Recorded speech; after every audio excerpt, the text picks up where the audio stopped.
7 o'clock on a Tuesday night, and where else would I be but here with you?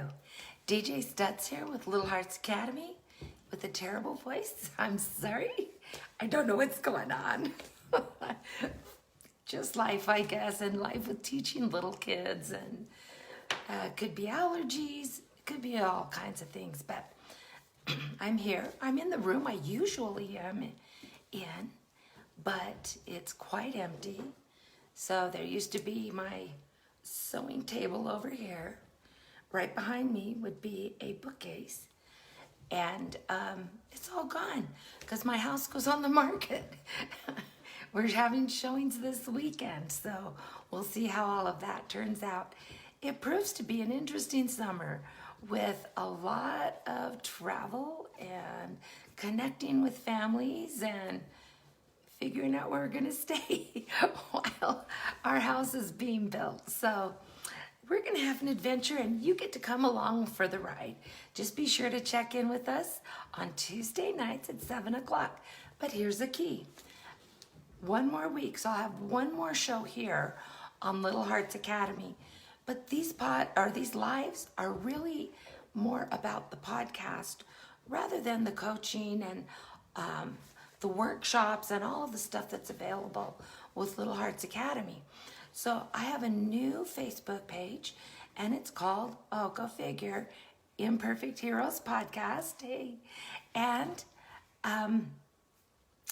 so I'll have next week's episode will be here on this page, and after that, it's going to be on the Imperfect Heroes Podcast Facebook page. So go ahead, hop over there as soon as we're done here, and like it, follow it, and then you'll be able to jump on over. We're going to have some great ideas and information there.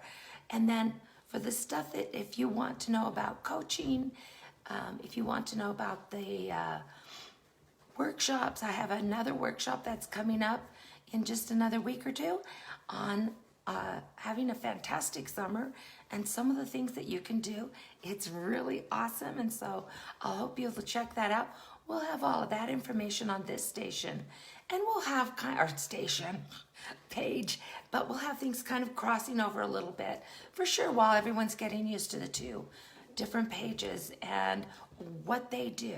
But we're expanding, we're growing, we're doing more things, and I'm so excited for that to be happening. So keep that in mind. And you're gonna see me taking a lot of drinks, or else I'll lose my voice completely. Much better. So in this week's podcast, we are actually talking to Dawn Barclay, and she's a travel expert, and she started out as a travel agent in her parents' agency. Isn't that cool?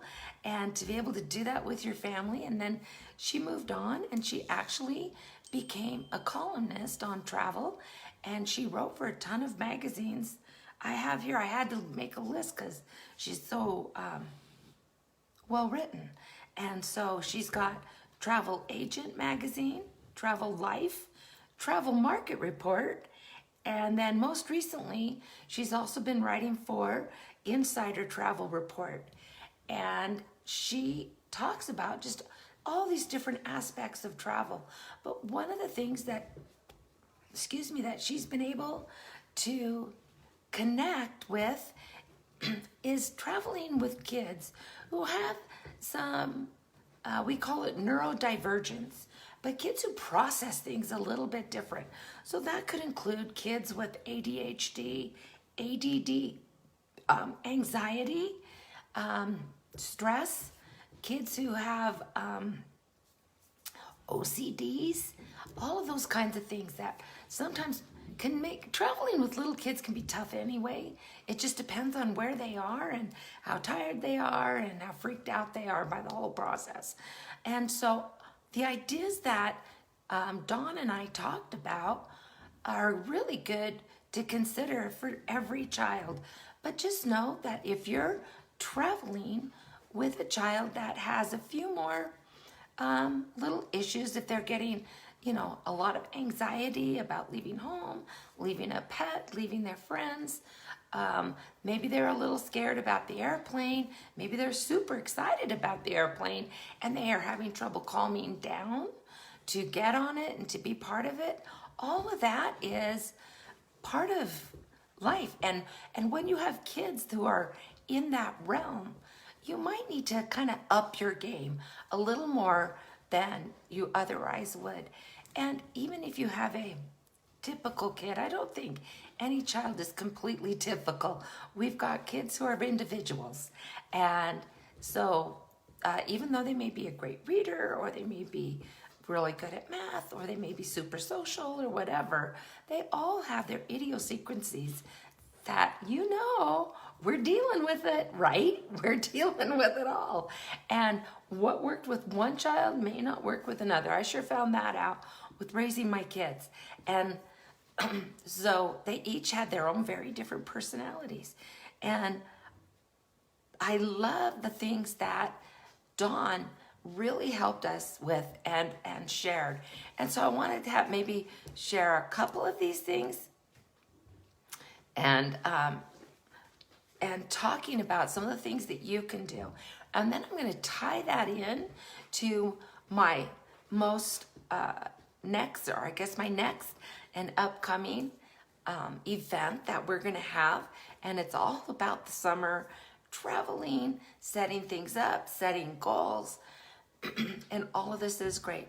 So one of the things that was really awesome that Dawn, and I can see, if you're listening, would you go ahead and put your name in the comments so that I can kind of see who we've got to, and if it's someone I know, maybe we can do some things that are specific for you, and that would be really cool too. So anyway, I am thinking that when we're going out, and Dawn really helped us with that, preparing your child. So most of the work, honestly, is in the preparation and knowing what your child needs, and then making adjustments for that. And you can say, oh, well, they're just going to have to sit and be good. Well, good luck with that.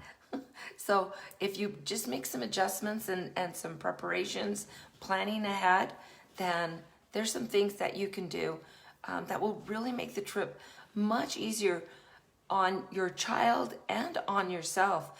Isn't it much better to travel with a kid who's not screaming and yelling and freaked out over every little thing, but you've got them used to things? And so that's something that I want you to really think about as we're going. So anyway, I want you to maybe think about where you're going and what are the things that might set your child off. And so if you're going in a hotel, one of the things that Dawn talked about, and I thought it was a really good insight, was that just the lobby and the checking in process can be overwhelming for your child. So think about it. They've been traveling, they've either been on a plane for a while, or you've been in the car for a while, and they're just, kind of agitated. And every kid can be that way, can't they? After you've been traveling a long time. And so some of the things that you can think about is maybe before you go to the hotel, why not stop at a park and let your kids run around, get those wiggles out. They've been cooped up for quite a while. And so find maybe a little park. And I know you're anxious. I just want to get to the hotel. I want to get checked in, and I want to just relax for a little bit, because traveling's hard on grown-ups too. But the honest truth is, you're going to get more rest if you actually just stop at the park for 15, 20 minutes and then go, and they get some of that energy out. And so you're going to be out a little better. And then I didn't realize this, but one of the things that Dawn talked about was that there are hotels now, and thanks to COVID, there are silver linings to all the chaos that we've been through. And one of the silver linings is that hotels have really come around with the contactless or contact-free, registration or checking in. And so you can actually, when you're getting close, you can check in online, and then hotels, you can unlock the the door with your phone. And so you don't even have to stop and get a key. You can just go and then let the kid be part of that technology. Let them, see it and maybe try doing the lock with the phone. They'll be excited to try that.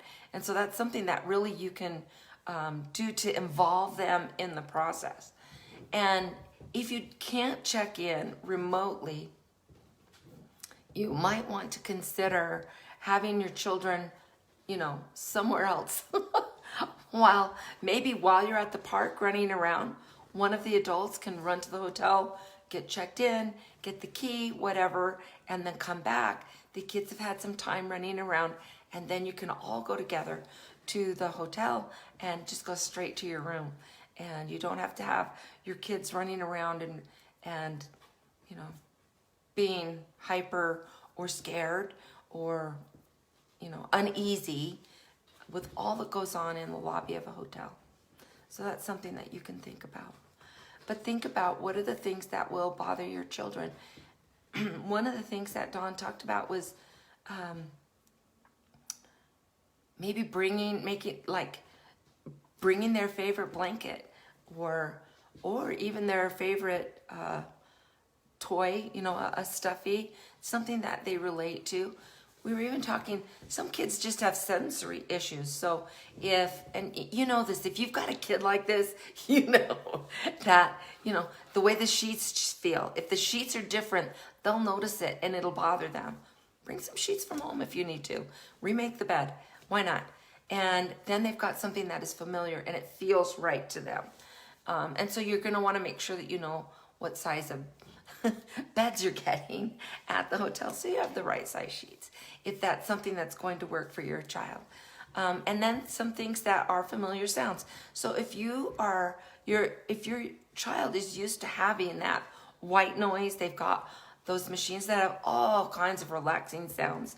So some of it may be spa music, it might be waves, it might be the sound of rain.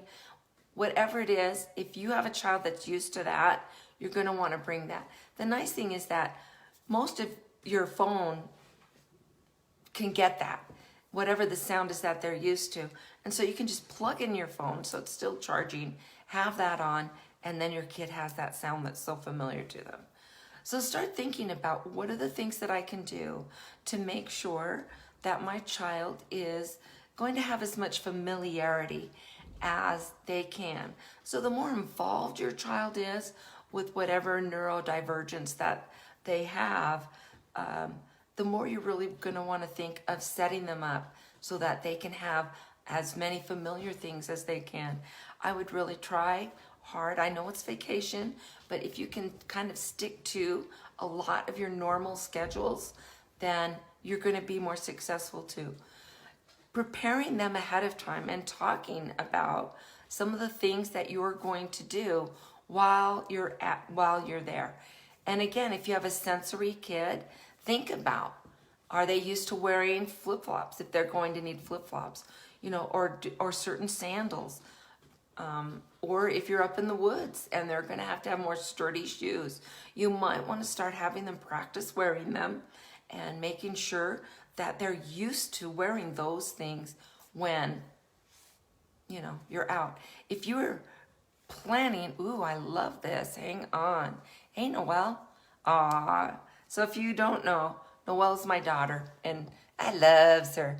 So she wrote, how do you maintain a set schedule if your schedule changes a lot? Great question. So you might have some key things. You might want to stick to a bedtime that they're used to. You might want to stick to like a routine that you do in the morning. So if they're used to getting up, you might want to have some cereal, familiar cereal that they're used to and that they like. You might want to, if your child takes a nap, I know that your little guy does not, but if your child does take a nap, you want to make arrangements to be there and let them have that nap. I know it's kind of a pain to quit what you're doing and letting your child come back and have that nap, but it'll pay off in the long run. And so it's really important that they're getting the right amount of sleep, even when they're on vacation, because their bodies need it. But it also, if they're getting the right amount of sleep, Their minds will be more calm. You're going to have a calmer child and a better vacation. And so realize that, your kids are only little for so long. They're not, it goes so fast. Oh my goodness. It goes so fast. And then you're going to be my age and you're going to wish for those days and you're going to miss them and you're going to look back on them. And so it's only a few years that you're really going to have to really look at your vacation time, what you're doing, and how you're going to maintain some things. And then be realistic. What are some things that we can do with maintaining stuff that they're familiar with? And what are some of the things that we can't do? And if there are things that we can't do, I would really talk to them and ahead of time and say, that this is going to be different, or we may not be able to have, I don't know if they're used to a certain cereal or they're used to eating certain foods, that we're going to be trying new foods and it'll be so exciting. Your attitude is going to have a huge impact on how your kids move forward. So if you're talking to them very calmly, even when they are not calm, and if you hold your ground in a calm manner, it's going to take some time. That's just how kids work. They're pushing buttons. They're pushing boundaries. That's their job. But your job is to maintain those boundaries in a calm manner. And so if anyone's been listening to me for any amount of time, you know that this year and last year I've been teaching a special needs pre-K. And it's so funny that if I can get really noisy, I like to have fun and it's great, but I notice that certain kids, I need to not be fun and noisy. I can still be fun, but I've got to keep it down, because the wilder kind of I get, the more they amp up. And I know that there are kids that when they're doing something wrong, and if I go to them and say, hey, that's not okay, you're going to stop it right now, they'll get worse. Sound familiar to anybody? And so what I do, in fact, I just did it today. I had a little boy, we were at circle time, and there was like a pocket chart, and he just couldn't keep his hands off of it. And I asked him twice, because I didn't want him to, ruin the names and all of that goes on. And so I had to say, buddy, it looks like this is too hard for you. So here's the deal. If you want to stay here, that's fine. But if you're going to stay here, you can't touch the pocket chart. If it's too hard for you, that's okay. Why don't you choose another place for you to sit, right? And he was like, oh, okay. And he said, I want to stay here. I said, that's fine. What do you need to do to stay here? Can't touch the pocket chart. That's right. But now it was his choice to make those adjustments. And so I know Noelle had another great question. While they get wild, how do you maintain calm? I struggle with that. Sweetie, so many moms struggle with that. And okay, I'm going to get to that next part as well. So if they're being really wild, the truth is, the calmer you get, the faster they're going to calm down. And I know it seems like you're asking them 100 times, 100 times, 100 times. But if you get in the way, so let's say, for example, they want something out of a cupboard. Maybe they know there's some candy there or something that they like to eat or whatever. And you don't want them to have it. It's too close to dinner. You have all the right reasons. Those reasons mean nothing to the child. Honestly, they don't. They don't care if their appetite's ruined. Really? Think back on when you were a kid. Were you worried about ruining your appetite? Not at all. And so the reasons that we have for saying no aren't going to matter to the child. And so you're going to say, Elliot, we're not getting into that. You can go and play somewhere else. What would you like to play with? Give them some options. But some kids are just laser tuned, right? They want that and nothing else. So you're going to stand in front of it and you're going to say, I know that you want it, but we're going to wait. So I have other things that you can do. You can choose to sit down on the floor and scream, because chances are they're going to do that, right? But if they have permission to do that, it takes a lot of the fun out of it. So if you say, well, it's your choice, because you really can't control. Can you really make them stop yelling and having a temper tantrum? No. The only person you're really able to control is yourself. And so you can say, here's your choices. You can sit here and cry, and I'll stay here, and I'll cry with you if you want. Do you want me to cry with you? We can do that. That's a choice. Or you can go and play with your train set. Or you can go and get the balls out. Whatever it is that they like. I would try not to use screen time at that time. But, you know, to each their own. And then they say, they'll just throw themselves down and they'll keep going. And you say, oh, I see you've made a choice. You want to stay here and yell. That's okay. Go ahead, yell. And I'll just stay here and make sure our cupboard's safe. And let them cry. Don't talk them out of it. Yeah. And just say, wow, you have a lot of yelling to do. Can I help you? And they think you've lost your mind. What? I want to yell with you. Is that okay? And, you know, they'll kind of, or do you want to yell somewhere else so I'm not bothering you? And then you can come back when you're ready. You know, you start giving them options and choices, because kids really want control, that control. So whether you're at home or on vacation, you can make that stand. The hardest thing, and well, you know that I yelled, right? Right. And I regret it. I will tell you I regret it. And so as I've gotten older, I've calmed down, but I have found so much more success in working with the little guys when I am very calm. And in fact, we had a big activity that the kids were really excited. They were very noisy. They were making a huge mess. And I actually had a substitute aide in my class today.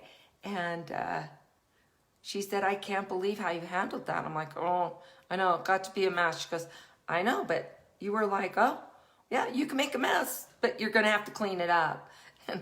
And then I would say during, you know, when they're making that mess, do you have a plan? How are you guys going to clean this up together? Have you made a plan? And then they would start talking, you know. And so you're giving them some control. And I really don't care. They were working together. So executive functioning, when you hear that term, executive functioning, hey Tony, is when kids they're making a plan. They're making a plan, and then they execute that plan. So if they're putting a puzzle together, they're using executive functioning because they're trying different pieces, right?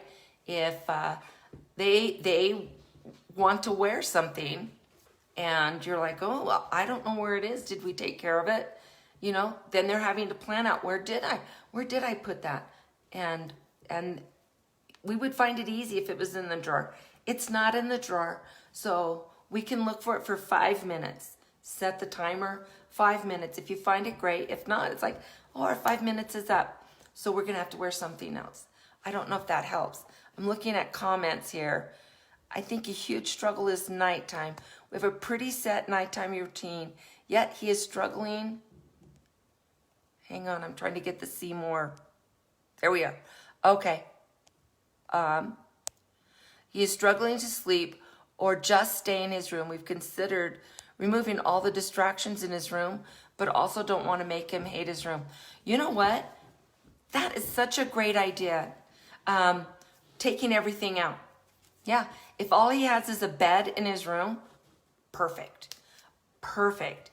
And if you have another room that you can put things in, that's great. And during the day, he can take a few things from wherever the toys are and take them into his room if he wants to play with them.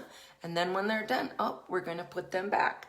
And then when there's not the distractions in his room, that's going to help. Another thing that's going to help, and you can do this even in the hotel, if you're there or at home, if they have these same kind of things that are going on from one place to another. Sorry, one more drink.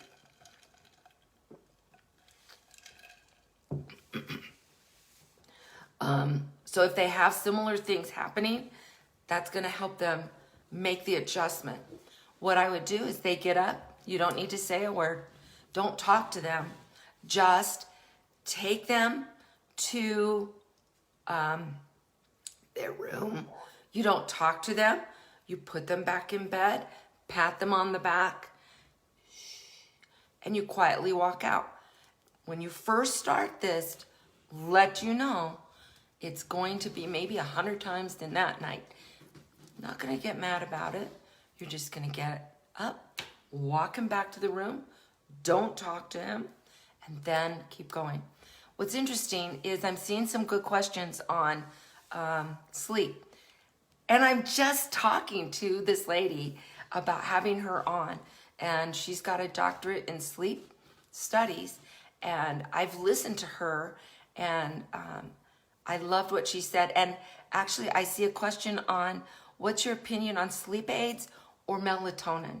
And that's one of the questions I heard her answer in a podcast I listened to, just 2 days ago.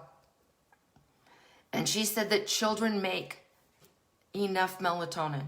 They don't need it. But adults, we might need it. If your kids are bouncing around like that, that means you've waited too long to get them to bed. That they need to get to bed earlier because they have a time when they're getting ready, and there's that sweet spot when they're ready to go to bed. If you go beyond that, they get wired up and they can't bring themselves down. If you have them at the right spot, that melatonin is going to kick in automatically. One of the things that I did not know, but I learned from listening to her, is twilight. So when the sun sets and the sky's turning into a twilight, if you can go outside, go for a calm walk, or just sit on the, if you have a deck or a balcony or wherever it is, and you can just sit there and talk about, the colors and the sunset or whatever. But that actually turns on the natural melatonin that develops within both you and your child. And so that's generally a good sweet spot to get them ready. Another thing that you can do is, and again with traveling, if they have a favorite book that they like to read, or maybe two, then bring that with you. And so it's fine if you read the same story every night, if that's what they love. But they can read it, and maybe you have a thing, 1 book, 2 books, 3 books, doesn't really matter, but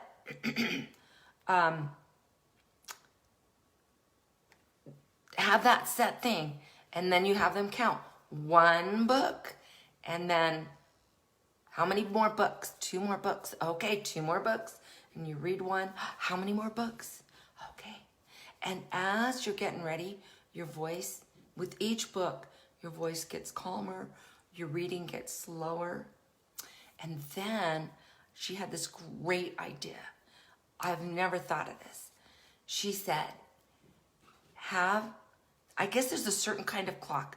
I'll look it up and I'll post it on my Instagram, okay? So look on the Instagram if you're interested. It says certain kind of clock, and it shines, so there's red is when you're getting ready, I think, and then yellow, kids are used to stoplights, right? So yellow is when they're in bed, and you can say, all right, what is it? I am here for whatever you need. What is it that you need before, to go to sleep? And do you need to go potty again? Okay, let's go potty again. Do you need a drink of water? Okay, let's get that drink of water. Because when the clock turns, I don't know if it's blue or green, but it has all these colors, then that means it's sleep time. And then in the morning, you can have it set up so that when the clock is a certain color, maybe a blue again, they are quiet and in their room until the light turns green. And that means it's okay to come out and wake up mommy and daddy. It's a great clock, don't you think? Like, how amazing is that? It's a wonderful visual for the kids. So I'll look up and see what the name of that clock was. But that might be something that might help you out with getting them ready. But if you're really having trouble with them pinging around a lot at bedtime, maybe you need to consider getting them to bed, earlier. And she talks about kids at 4 and 5, going to bed at 6:30, 7:30 in the morning, depending on what time they need to get up. Or not in the morning. Going to bed at 6:30 or 7:30 at night. And depending on when they have to get up, so that they're getting that 10 to 12 hours of sleep. Now, here's the thing. If they're taking a nap, and I know that if they're in a full day childcare, it's licensing that requires them to have a rest time, a nap time. And it will vary from state to state. So some states it's 1 hour, other states it might be 2 hours. I've never heard of anything more than 2 hours, because that would be stupid ridiculous. But so even if they don't fall asleep, they still have to sit quietly. And so if they are sleeping, right? If they are sleeping in the nap, that counts toward that 10 to 12 hours that they need, because that's in a 24-hour period. So you can take that time off of your nighttime and work it that way. I hope that's clear. And I see another comment.